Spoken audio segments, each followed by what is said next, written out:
사도 바울이 기록한 고린도 전서는 교회의 다양한 문제를 다루고 그렇게 한 절 한 절 설명하고 있습니다.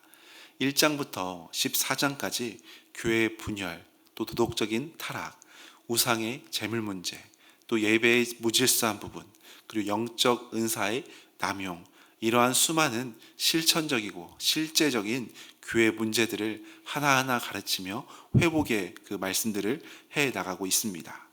그런데 15장에 이르러서 갑자기 주제를 바꾸어 기독교의 가장 중요한 내용인 부활에 대한 말씀을 하고 있습니다. 왜 바울은 편지의 결론부에 이르러서 갑자기 부활의 말씀을 하고 있겠습니까?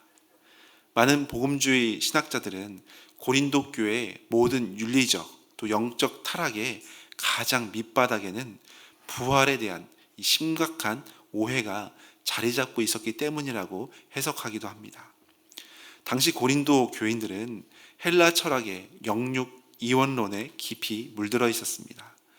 그들은 영혼은 선하고 육체는 악한 감옥이라는 그런 개념으로 생각했습니다.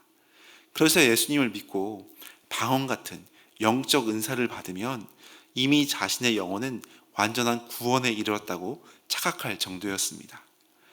영혼이 구원받았으니까 썩어질 육체로 짓는 음행이나 타락은 아무런 문제가 되지 않는다고 스스로 합리화하면서 결국 육체의 부활 그 자체를 강하게 부정했던 그런 믿음의 모습이었습니다.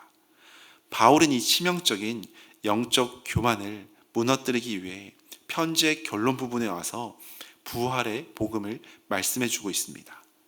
부활이 없다면 우리가 전하는 것도 우리가 믿는 것도 모두 헛것이며 지금까지 말했던 모든 신앙의 기준과 은사도 무너진다는 겁니다. 기독교는 단순히 도덕적 교훈을 가르치는 그런 종교가 아니라 죄와 사망을 깨뜨리시고 영혼뿐만 아니라 우리의 육체까지 온전히 회복시키시는 부활의 이 생명 위에 세워져 있음을 말씀하고 있습니다. 먼저 3절과 4절에서 복음의 핵심을 이렇게 선포합니다.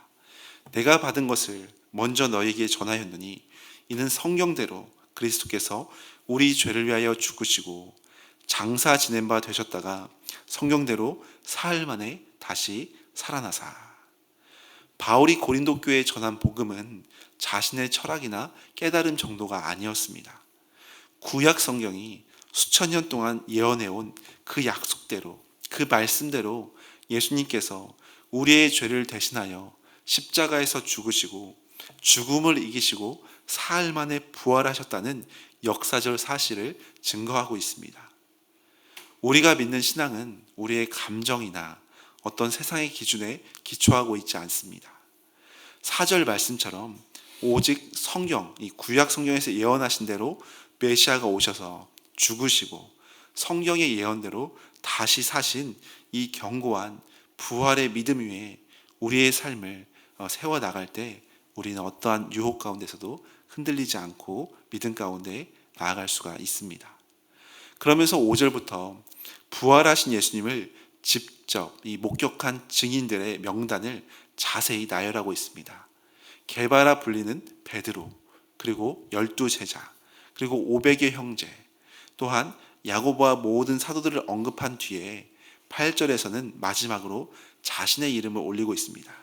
8절에 보니까 맨 나중에 만삭되지 못하여 난 자 같은 내게도 보이셨느니라. 여기서 만삭되지 못하여 난 자라는 헬라어 원어는 액트로마를 사용했는데 이는 칠삭둥이 또는 유산된 태아처럼 정상적으로 발육하지 못한 지극히 연약하고 가장 미숙한 존재를 뜻하는 말이었습니다. 그러니까 자신을 빗대어서 매우 겸손하고 자신을 최대한 낮추어 부르기 위해서 사용한 단어였습니다. 바울이 자신을 이렇게까지 정말 못난 자로 가장 미숙한 자로 부른 이유를 9절에 자세히 고백합니다. 나는 사도 중에 가장 작은 자라. 나는 하나님의 교회를 박해하였으므로 사도라 칭함받기를 감당하지 못할 자니라.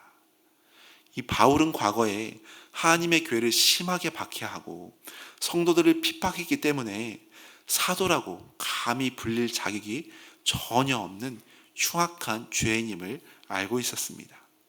그러나 부활하신 주님은 핍박자였고 가장 미숙했던 그를 다메섹 도상에서 친히 만나주시며 그를 찾아와 주셨습니다.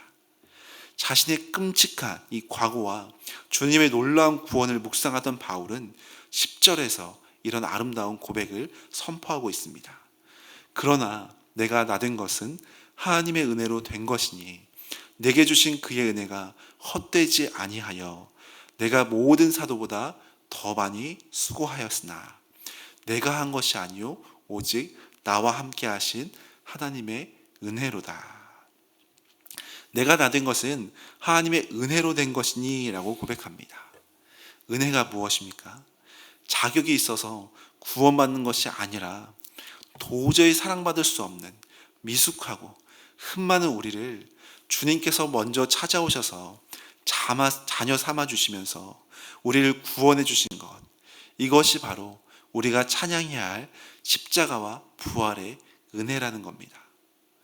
바울은 신약 성경의 절반 이상을 기록했고 소아시아와 유럽 전역에 복음을 전하며 수많은 교회를 개척한 헌신적인 사도이면서 선교사였습니다. 인간적으로 보자면 얼마든지 자기의 업적과 수고를 자랑할 만한 그런 대단한 인물이었습니다. 그러나 그는 자신의 모든 지식, 자신의 모든 사역, 자신의 모든 열정과 지금 살아 숨쉬는 모든 것이 자신의 공로가 아니라 온전히 하나님의 은혜였음을 반복해서 오늘 본문에 고백하며 겸손히 나아가고 있습니다. 바울에게 하나님의 은혜는 그저 가만히 앉아서 누리는 어떠한 좋은 일, 위로 정도가 아니었습니다. 10절 중반부에 보면 내게 주신 그의 은혜가 헛되지 아니하여 내가 모든 사도보다 더 많이 수고하였다라고 고백하고 있습니다. 참된 은혜는 이처럼 단순히 값없이 베풀어지는 사랑과 호의를 넘어서 성도의 삶을 역동적으로 이끌어가는 강력한 삶의 원동력이 됩니다. 진정으로 은혜를 깊이 경험한 사람은 결코 삶을 나태하게 방관하지 않을 수 있습니다. 그 은혜가 너무나 크고 너무나 벅차고 너무나 감사해서 내게 주어진 시간과 직분과 삶의 자리에서 누구보다 더 감사하게 하루하루를 기쁨으로 정말 내게 주신 그 일들을 수고하며 최선을 다해 헌신하게 되는 그것이 바로 은혜를 받은 자의 태도입니다. 그리고 그 모든 땀을 흘린 뒤에도 결국 돌아보면 이 수고할 수 있는 건강과 마음조차 주님이 모두 주셨음을 깨닫고 나와 함께 하신 하나님의 은혜이기에 모든 영광을 주님 앞에 올려드리는 것, 이것이 바로 은혜 받은 자의 바른 믿음의 모습이라는 겁니다. 사랑하는 여러분, 우리의 지나온 삶의 발자취를 가만히 돌아보면 어떠십니까? 때로는 실수하고, 때로는 넘어지고, 때로는 주님을 대적하는 미숙하고 연약한 모습으로 많은 상처와 또 많은 아픔을 사람들에게 또 하나님 앞에 실망시켜드린 적도 참 많았습니다. 그러나 우리의 힘과 우리의 지혜로 여기까지 온 것이 아니라 돌아보면 돌아볼수록 굽이굽이마다 우리를 포기하지 않으시고 덮어주신 부활하신 주님의 크신 은혜가 있었기에 우리가 이렇게 믿음의 자리에 나아갈 수가 있었습니다. 바울이 10절 하반절에 진실되이 고백한 것처럼 내가 한 것이 아니요 오직 나와 함께 하신 하나님의 은혜로다. 이러한 마음으로 우리를 우리 되게 하신 거룩하신 하나님의 은혜를 깊이 묵상하며 날마다 나아가시기를 바랍니다. 내가 남들보다 조금 더 앞서 있다고 교만할 이유도 없고 내가 남들보다 혹시 부족하다고 낙심하거나 힘겨워할 필요가 전혀 없습니다. 우리 존재의 근원은 오직 나와 함께 하시는 하나님의 은혜이기 때문에 우리는 어떤 상황에서도 담대히 나아갈 수가 있습니다. 이런 의미에서 오늘도 우리는 부활의 주님이 부어주시는 그 크신 은혜를 원동력 삼아서 우리 삶의 자리에서 감사함으로 수고하며 즐거이 섬기시기를 소망합니다. 그리고 순간순간마다 내가 한 것이 아니요 오직 나와 함께 하신 하나님의 은혜로라 고백하는 아름다운 믿음의 여정이 되시기를 간절히 축원합니다.